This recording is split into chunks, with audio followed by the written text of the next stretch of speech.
Hello guys, it's another bright and sunny day here at Suhum, the new Sementia Learning and Development Farm. And today I have with me some very important visitors or guests. They have a very interesting background in agriculture but not in livestock farming. And I understand suddenly they have an interest in starting a livestock business of their own. So with the recent consignment that just arrived from South Africa, I am told they had a huge share in it. I wouldn't tell you the number right now. But let's go to them and find out, first of all, what they are doing already in the agricultural space. And then we ask them why the sudden interest in livestock farming. I shall be back and I'll introduce my brilliant and beautiful couple here at the farm to you. Stay tuned.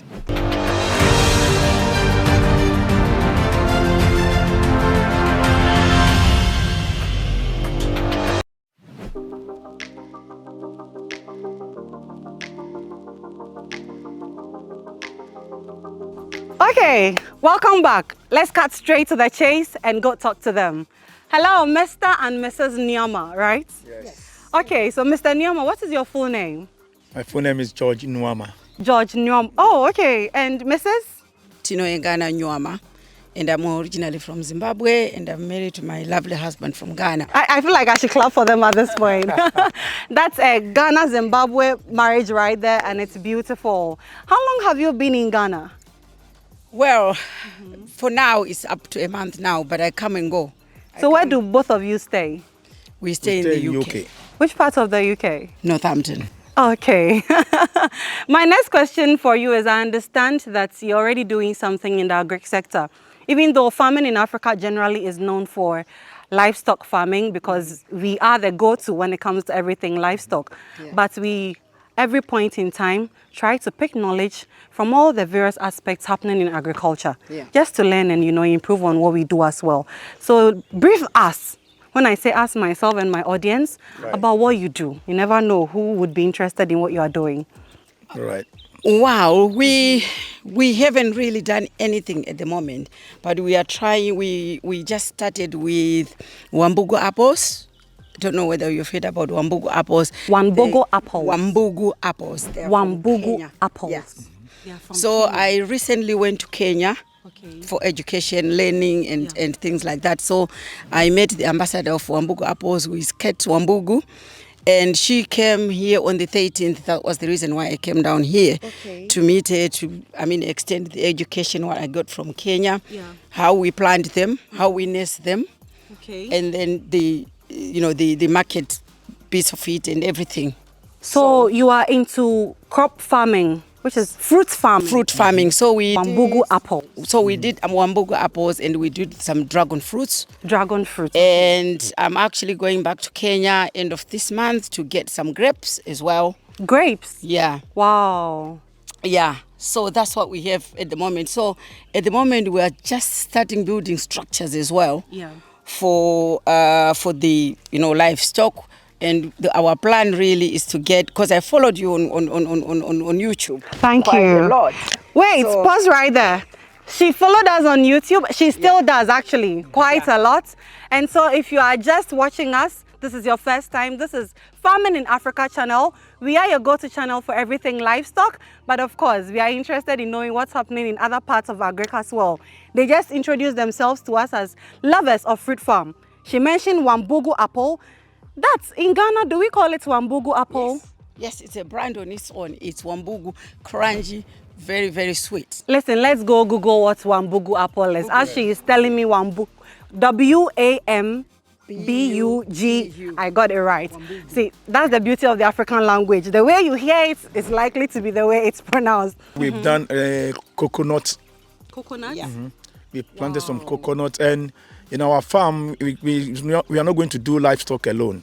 We've got a fish pond, and we are planning to do poultry, like guinea fowl, ducks, rabbits. Hey. Yeah, we are going to solve. Please, don't spill the tea all right now for me.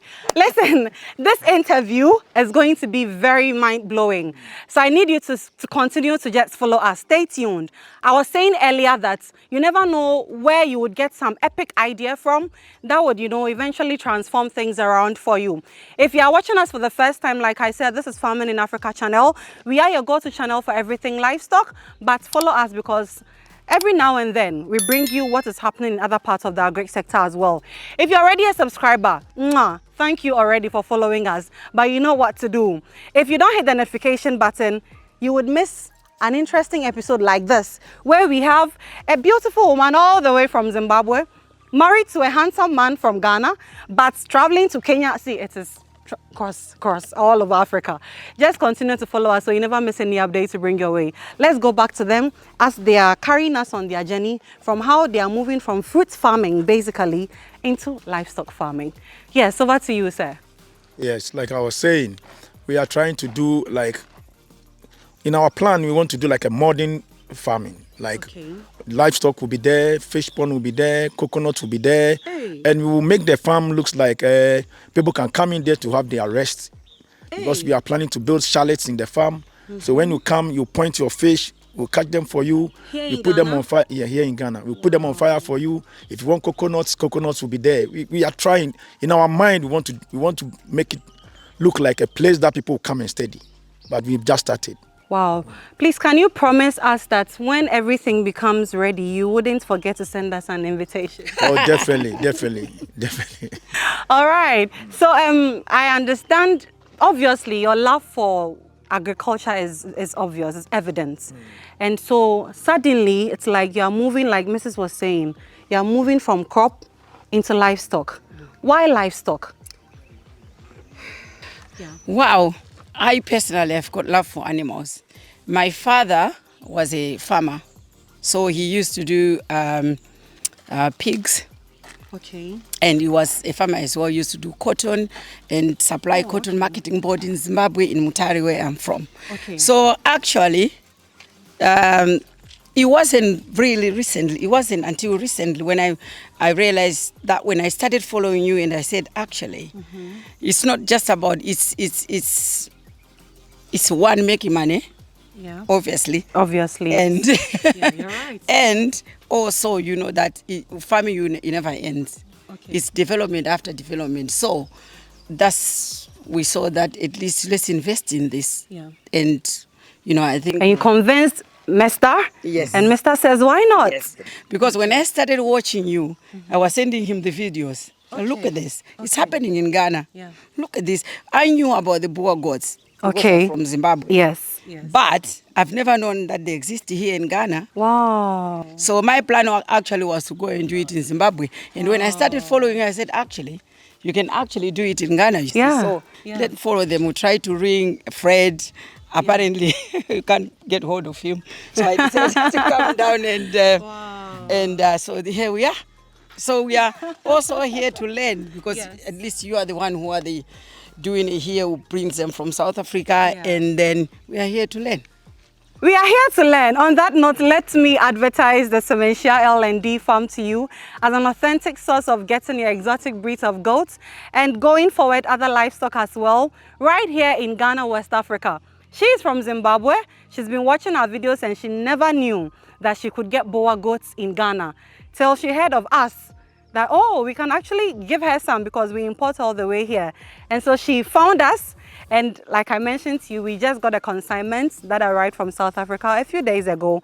And this lovely couple got a greater share of that because they are starting their livestock farm by also getting education right from here. So they are at our farm today to see things for themselves. Seeing is believing. Yeah. And I always tell you, we don't just give education because we are just given education. It's not book knowledge. It's practical knowledge, proving concepts we have tried and tested ourselves, which we are bringing to you. And if you doubt us, these are strangers who just found us and said, we want to come to your farm and see things for ourselves. They are here. I'll take them around. I want you to continue to show interest because they might ask questions that would be on your mind.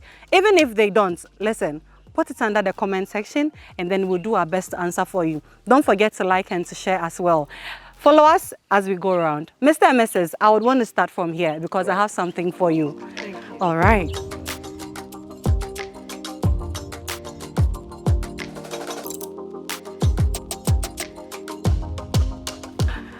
Okay, viewers, where I'm standing, I think I have shown you already the sales yard. I already mentioned that we are the authentic source of exotic livestock in Africa for you, specifically West Africa.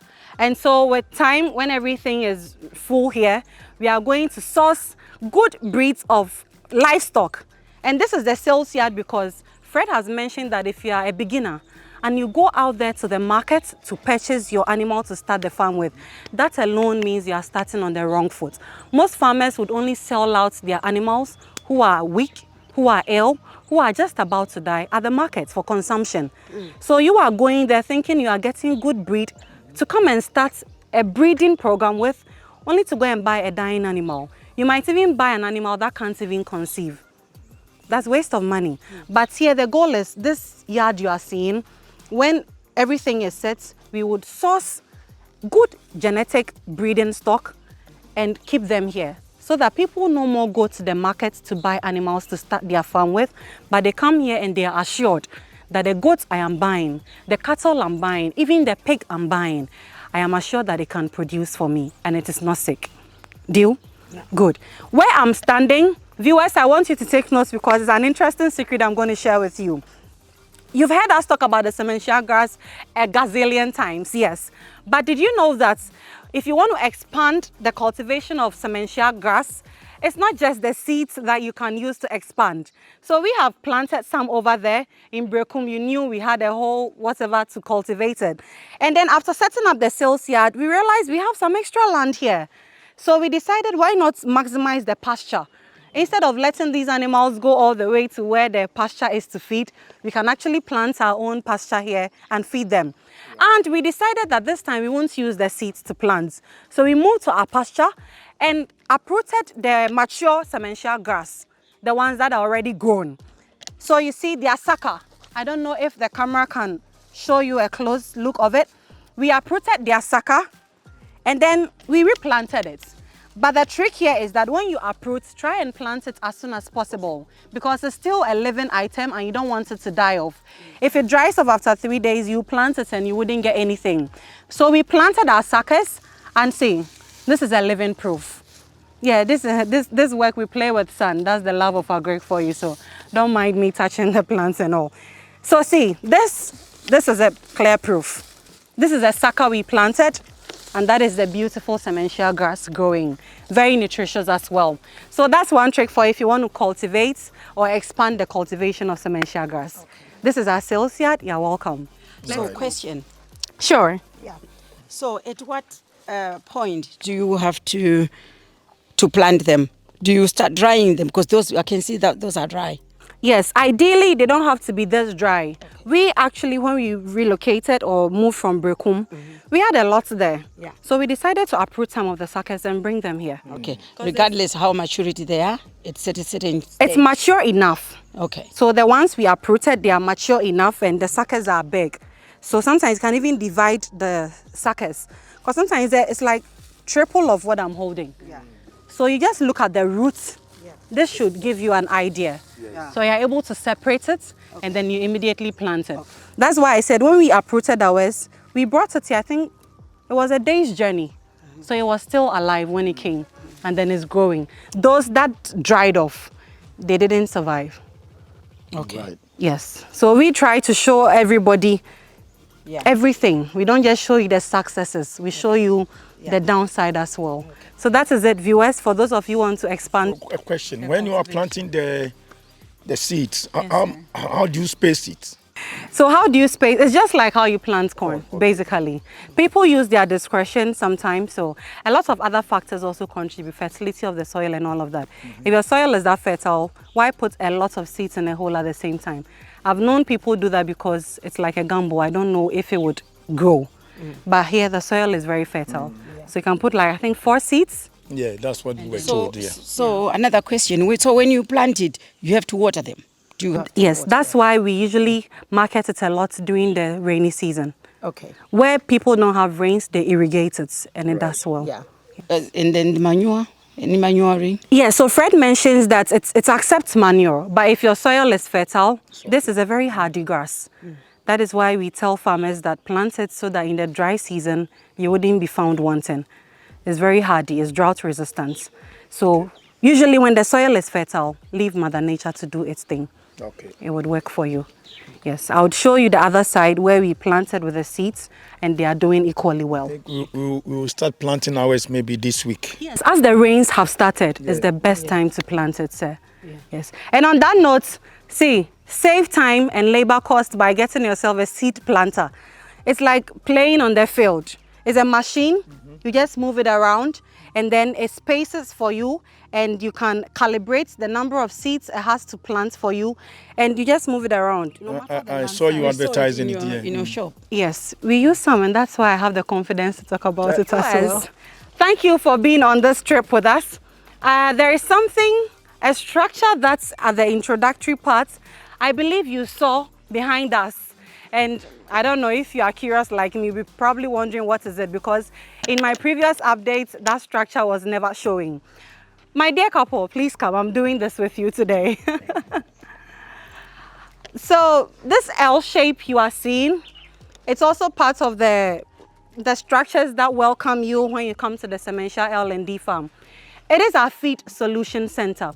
We brought a video your way recently where we mentioned that we had brought South Africa into Ghana because we had an expert with over 12 years of experience in animal health and nutrition who works with Alltech, a global leader in animal health and nutrition in South Africa.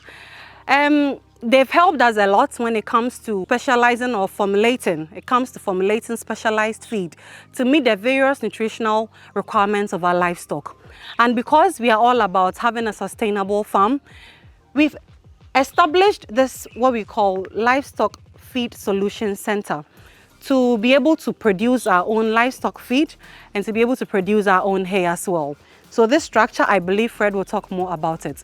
Now let's take our lovely couple in there and let's see what goes on. But whilst we go there, please tell me more about this Wambugu apple. Is there markets for it in Ghana? Yes, because we've got other farmers that are already doing Wambugu apples. Ghanaian farmers? Yes, that are already crunching, if you like, harvesting them.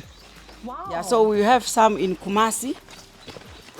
So the ambassador of WAB Apple, when she came here, she was meant to do the training here for new starters like us, and then went to, is it Volta region? Yeah, somewhere, Volta region, as well as Kumasi, but she didn't actually get to Kumasi for some reasons. But there are farmers who are actually doing well. And there's also a farmer in Pokwase, who is doing dragon fruits as well.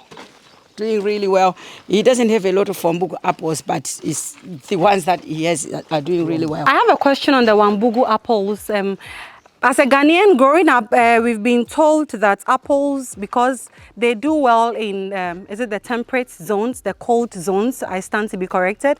And so we were not sure if they would do well in hot weather and soil. Actually, because the most important thing for Wambugu apples is manuring and water.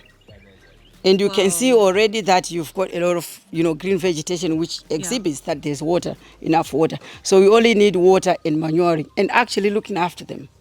Really? And they the lifespan for them is probably 100 and something years, but they start fruiting at 9 months. Wow. And we are talking about the grafted ones. So we have the grafted ones. Wow. And you're telling me there is the demand for it in Ghana? Yes. And it's called Wambugu apple. It's called Wambugu. And they've got a different shape altogether. It's oval and it's red and green together. Okay. Yeah. Okay. And it's sweet? Sweet. Yeah. It's lovely. It's lovely. Even the Wambugu, we could crunch them in Kenya. Yeah. And when she came here 2 weeks ago, she brought some. And as well as the dragon fruits as well. Wow. So you're telling me you started cultivating it yourselves here in Ghana? Yes. So you have workers who are tending to it for you and everything? And also, Catherine, the ambassador, says that when your products come, don't panic. He can give you the market outside because he normally send his apples to Middle East. Yeah. So, so he can't even meet the demand. Wow. So if your apples are there, all that you need, you just connect you to. where to market exporting it. them. So in fact, it's not idea of like selling it locally. Yeah, there is It's an doing it international at a market for it as commercial well. level, really. And what's good with them is that there's nothing that you throw away around Wambugu apples. I see. If the ones that falls down, then they can pick it up and do apple cider, which is a drink, which is even more even expensive. Yes, so yes. It's really good. When I went to Kenya, she was launching a machine, grading machine for the apples. Okay. So they have it in such a way that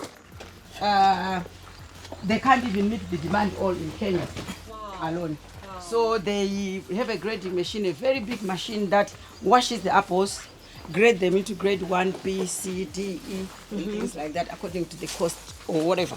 And then she also said she was in Germany recently to get a machine to do the apple juice. And then the apple drinks, as well as drying them to be, you know in Ghana you have plantain chips. She's gonna do chips for apples as well. Hey, with all of this international demand, it sounds very profitable, lucrative as a business. It is profitable. I've seen it myself, and this is the only reason what drove me, because I followed her as well on YouTube. Wow. When Wodemaya went to Kenya.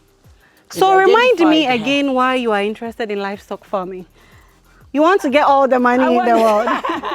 Mr. and Mrs. Nuamah spent quite a while at our farm in Suhum in the eastern region of Ghana, and so we had quite a lengthy discussion.